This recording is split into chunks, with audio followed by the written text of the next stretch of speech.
Director DRDO Pradeep Kurulkar, इनके कपड़े देख लीजिए और हम मोदी जी से भी पूछना चाहते हैं क्या इन्हें भी वो कपड़ों से पहचान लेते हैं। ये संघ की वेशभूषा में डीआरडीओ के डायरेक्टर, ये देखिए आप किसके सामने नतमस्तक होते हुए, डीआरडीओ के डायरेक्टर प्रदीप कुरुलकर। ये डीआरडीओ के डायरेक्टर प्रदीप कुरुलकर सावरकर स्मृति में अपने कुछ भाषण दे रहे हैं, व्याख्यान दे रहे हैं। हो गया। ये पूरी भूमिका जो अभी आपने देखी, ये एक ऐसे व्यक्ति की है जिसको पिछले सप्ताह एटीएस, महाराष्ट्र की एटीएस ने पाकिस्तान को गुप्त संवेदनशील सूचनाएं देने के आरोप में गिरफ्तार किया। ये प्रदीप कुरुलकर 14 साल तक संघ में पुणे की शाखा में सैक्सोफोन बजाते थे। चौथी पीढ़ी संघ से जुड़ी हुई है, यानी कि जो इनकी पहली पीढ़ी जो संघ से जुड़ी थी वो तभी जुड़ी होगी जब श्यामा प्रसाद मुखर्जी मुस्लिम लीग के साथ मिलकर सरकार बना रहे थे, जब अंग्रेजों के साथ मुखबिरी हो रही थी। 4 पीढ़ियों से क्या चल रहा है वो आपके सामने अभी आपने स्क्रीन पर देखा। संगठन मंत्री रहे हुए हैं ये संस्कार भारती के। आप में से जो लोग संघ से वाकिफ हैं और संघ के जो सैकड़ों अलग अलग संगठन हैं उनसे वाकिफ हैं, you know RSS is an umbrella organization. In itself it's unregistered, but it has hundreds of organizations under its umbrella. One of them is Sanskar Bharti, a major, very, very important organization. Pradeep Kurulkar, Director DRDO, has been associated with the Rashtriya Swayamsevak Sangh for 4 generations. He used to play the saxophone for 14 years for RSS. He was for 12 years Sangathan Mantri of Sanskar Bharti. This is the 4th generation RSS Karyakarta Swayamsevak. And he was arrested by ATS for giving sensitive information to Pakistan through a woman. एक महिला के जरिए पाकिस्तान में ये संवेदनशील जानकारी दे रहे थे। कहते हैं हनी ट्रैप हो गए थे। असली हनी ट्रैप तो शाखा में जाने से होता है, वो होता है हनी ट्रैप कि आप डीआरडीओ में हैं और शाखा में जा रहे हैं। That is the real honey trap. और ये पहली बार नहीं हो रहा है दोस्तों। ध्रुव सक्सेना का नाम इस मंच से कई बार दोहराया गया, आपकी टेलीविजन पे, आपकी अखबारों में, आपके डिजिटल स्पेस पे कई बार आप लोगों ने भी लिखा है। आईएसआई का मेन एजेंट बनकर ध्रुव सक्सेना भारतीय जनता पार्टी की आईटी सेल का मध्य प्रदेश का प्रमुख था। यह पहली बार नहीं हो रहा। यशवंत शिंदे का नाम भी आपको इसी मंच से कई बार मैंने खुद ने यह नाम लिया है। नांदेड़ में यशवंत शिंदे जो कि राष्ट्रीय स्वयंसेवक संघ के प्रचारक हैं, उन्होंने खुद हलफनामा देकर नांदेड़ की अदालत में खुद लिखकर कहा कि मुझे बम बनाने की ट्रेनिंग दी गई थी। यह अभी पिछले साल की बात है। वो अलग बात है कि सीबीआई ने वो हलफनामा लेने से इनकार कर दिया। तो हम जो आपको बताना चाह रहे हैं वो ये कि डीआरडीओ के डायरेक्टर के पद पर बैठा हुआ व्यक्ति पाकिस्तान को संवेदनशील सूचनाएं दे रहा है, हनी ट्रैप हो रहा है।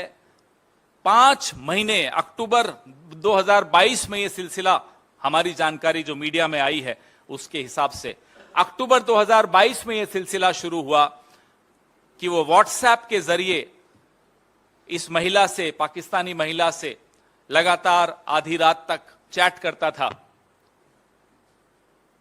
5 महीने, और फरवरी में जाकर इसका लैपटॉप और इसके फोन जब्त किए गए, एटीएस को सौंपे गए। अब 5 महीने में या उससे पहले क्या हो रहा हमें नहीं मालूम, सरकार को नहीं मालूम पड़ा। और डीआरडीओ ऐसा विभाग है जो सीधे सीधे प्रधानमंत्री के नीचे आता है। पेगासस कहां गया? मेरे और आपके मोबाइल में था।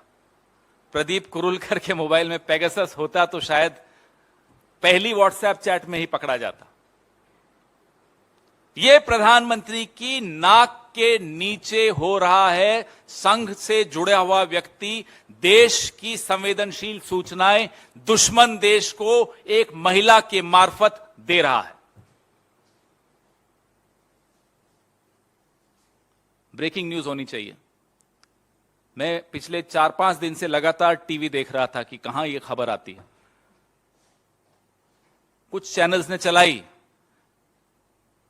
मैं आपसे एक काल्पनिक सवाल पूछता हूं, अगर यह व्यक्ति कांग्रेस से जुड़ा होता तो आज क्या होता?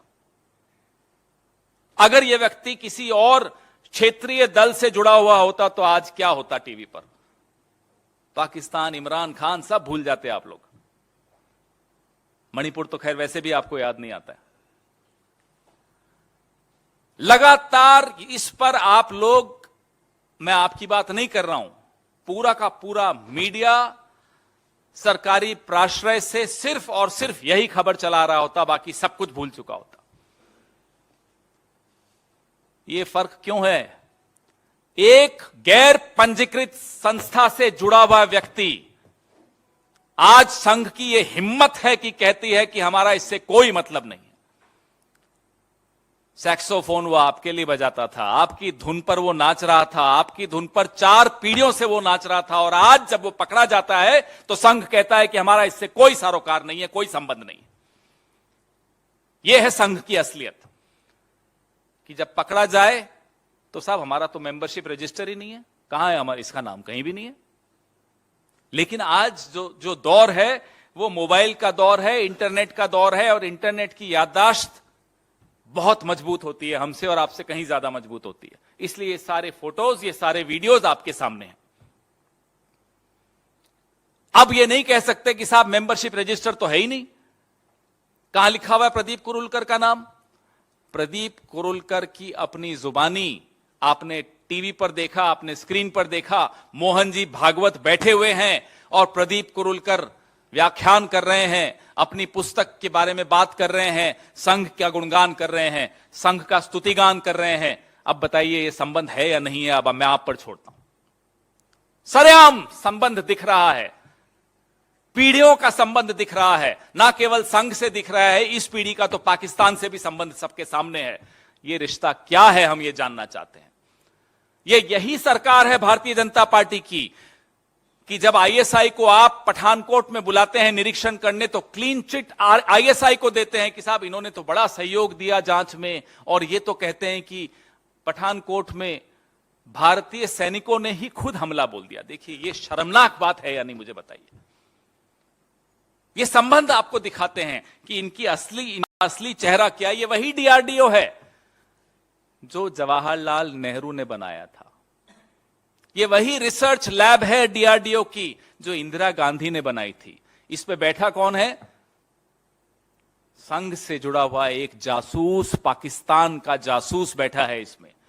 शर्म आनी चाहिए उन लोगों को जो नेहरू जी के नाम पर इस तरह की बातें करते हैं सुबह से शाम तक सोशल मीडिया पर, या इंदिरा जी के नाम को बदनाम करने की कोशिश करते हैं। देखिए फर्क, वो पीढ़ी हमारी पार्टी के उन नेताओं की पीढ़ी जिन्होंने डीआरडीओ बनाया, और इनके संघ के वो लोग, चौथी पीढ़ी के लोग जो डीआरडीओ में रहकर आस्तीन के सांप बनकर पाकिस्तान के साथ एक जुगलबंदी गा रहे हैं।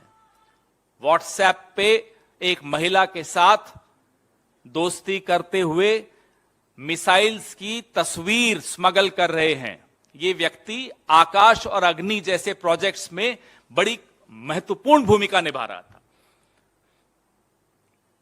अगर अब भी हमारी आंखें नहीं खुली, देश की आंखें नहीं खुली, आपकी आंखें नहीं खुली, हमारी आंखें नहीं खुली, तो उसके बाद कुछ देखने को भी नहीं रह जाएगा, भले ही आंखें खोल लीजिएगा।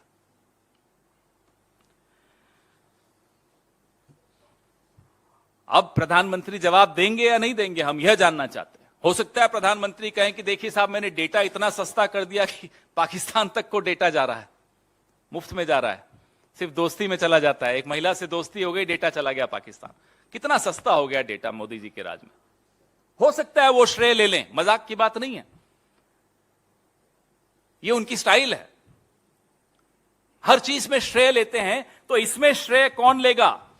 कुछ लोग हमें बताते हैं जो संघ से भी जुड़े हुए हैं कि आपस में भी कुछ खींचातानी चल रही है प्रधानमंत्री कार्यालय की और राष्ट्रीय स्वयंसेवक संघ की।